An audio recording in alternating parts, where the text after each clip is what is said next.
friends, it's Al again, bringing you yet another episode of Art Hat.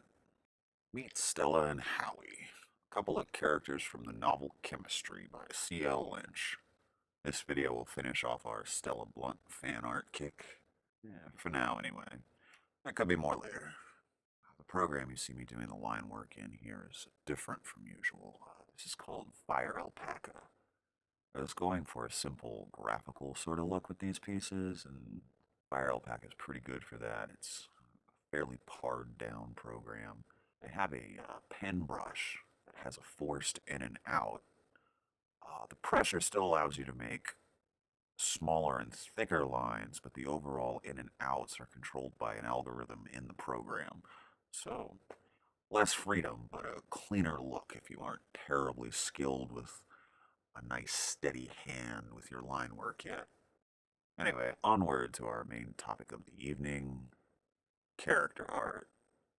This case was an interesting situation, and while it's fan art, there's literally nothing whatsoever that pops up in a Google search for either Howard Mullins, chemistry fan art, or anything else. As far as image results are concerned, obviously the books pop up, the author's blog pops up. And I imagine there's probably other fan art out there, but alas, it evades the search bots. So that was a kind of a different thing. I relied pretty heavily on references and other artwork to kickstart my brain in a direction when I'm kind of in that brainstorm phase. So without any other fan art to glean ideas from, I based my initial brainstorm off other fictional characters I thought shared similar personality characteristics. And since there's no fandom online that gets more fan art than Harry Potter, uh, I went with Neville Longbottom because I figured he's a nerdy, quiet sort with that kind of one or two good strengths, but also a lot of weaknesses. You know, like most people on Earth. So when you're looking for resemblances to like other fictional characters, it can be broad. It can be a very vague sense, like, oh, ochre and lemon yellow are both yellow. Yeah, they're like that. That's about it. Also, for this specific piece, it's based on a moment in the book where Stella first meets Howie, and he has this really awkward stare on his face. And so from that, area in the book, you know that it's kind of an invasive, dreamy stare, but there's apparently many, many qualities of staring. I really had no idea until I started looking at image results.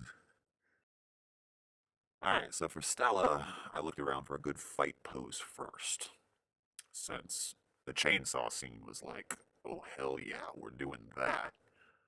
I also looked up a few chainsaw images, which I realize that's kind of an obvious object. I mean, I've even used a chainsaw a few times. Not for killing zombies, at least not officially. There's a lot of details on even everyday items that your brain just completely eliminates in memory.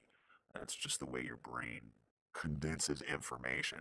It's different when you're looking at something to draw it. You tend to observe little details that you would otherwise have completely missed.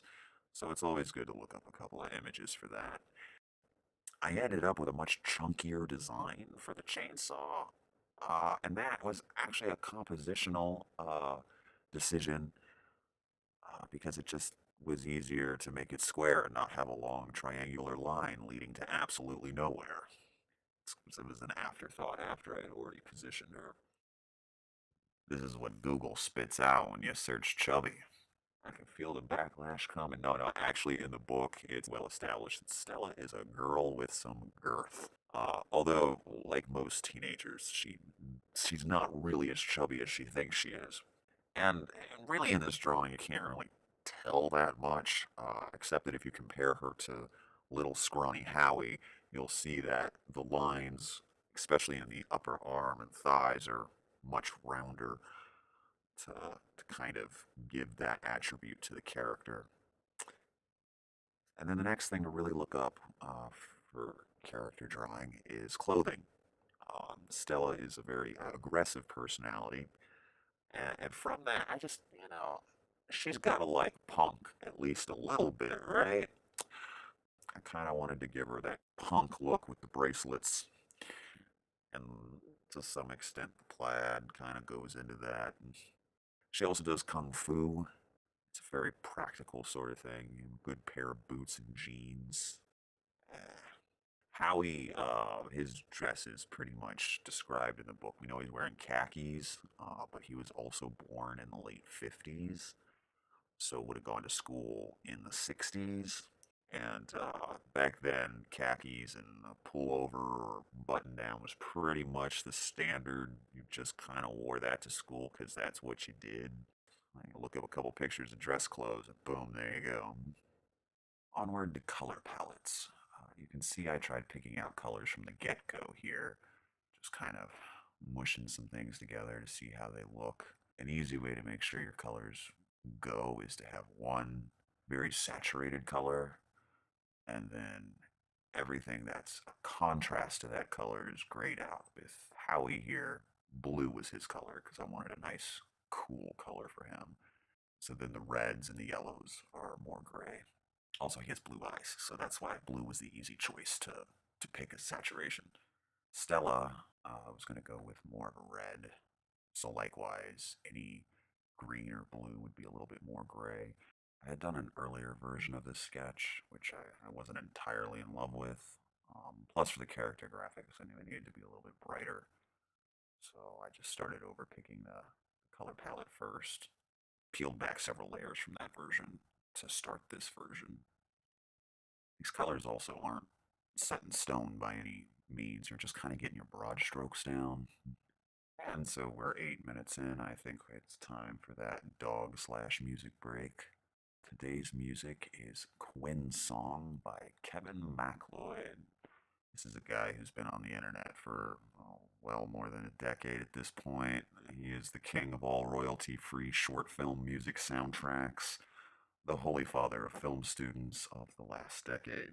There'll be a link to his website in the description, which you can actually search through by feel, mood, beat, all kinds of things.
So we're going to talk about lighting next, and I wanted to highlight this cool lighting filter you can use in Affinity Photo. You just go to Filter, Lighting, and this is good. At the beginning of a sketch, if you're trying to figure out, if you have a hard time figuring out where your shadows and your highlights should be, because you can just kind of play with where your light source is, and it kind of gives you a visual idea how powerful you want it to be, how diffused or harsh. You kind of think about the quality of the light as well. In Howie's case, the scene he's in was a school setting. It's one of the reasons why green works so well. Schools have this kind of green fluorescent lighting a lot of times, and it's also very diffused, which lends itself to letting his palette be a little flatter. With Stella, I decided to light her from below.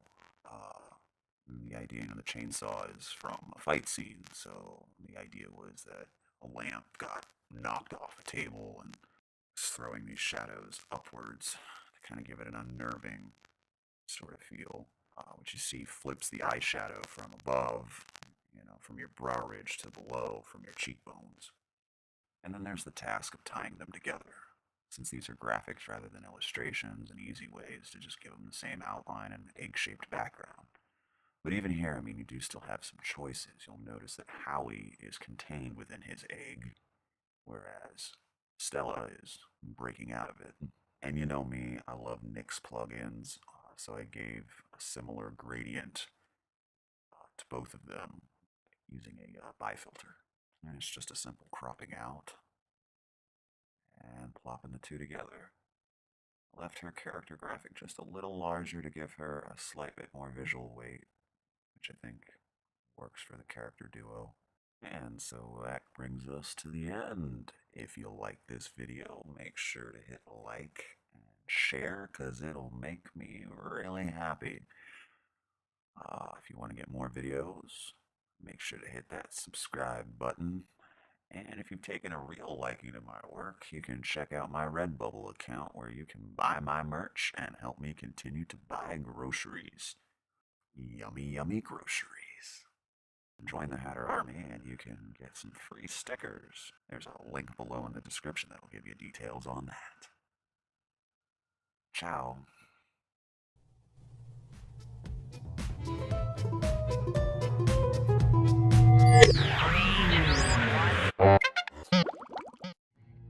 This book has zombies, an apocalypse, and satirizes the Twilight franchise. Do I need to say anything else? Go read it.